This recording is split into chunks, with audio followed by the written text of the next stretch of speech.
While underlying judicial independence, judicial accountability is equally important and must be embraced without compromising independence. In fact, the first BBI task force report, published in 2019, offered a broad recommendation that strong reforms need to be undertaken to increase public confidence in the judiciary. In doing so, the task force acknowledged the need to guard the independence of the judiciary while also seeking to enhance its accountability to the people of Kenya.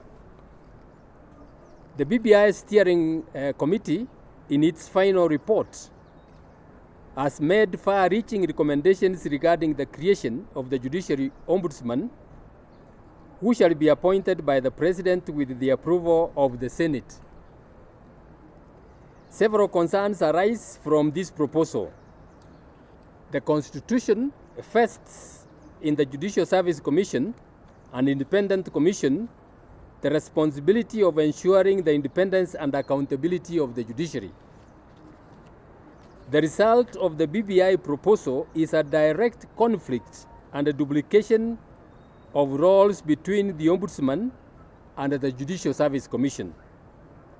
The risk of parallel complaints being instituted with the JSC as well as the Ombudsman, and the possibility of different decisions being arrived at is real and may result into a constitutional quagmire. Of greater concern is the fact that there already exists other alternative channels, such as the Office of the Judiciary Ombudsman and the Commission on Administration of Justice, through which the public can voice complaints. For meaningful independence of the judiciary, there should also be no uncertainty or confusion about the complaint and the removal mechanism. Secondly, the proposal seeks to enhance the number of executive appointees in the JSC from 4 to 5. The unusually heavy tilt towards executive representation in the JSC compared to other commissions has the potential danger of entrenching executive authority in the JSC and by extension in the judiciary.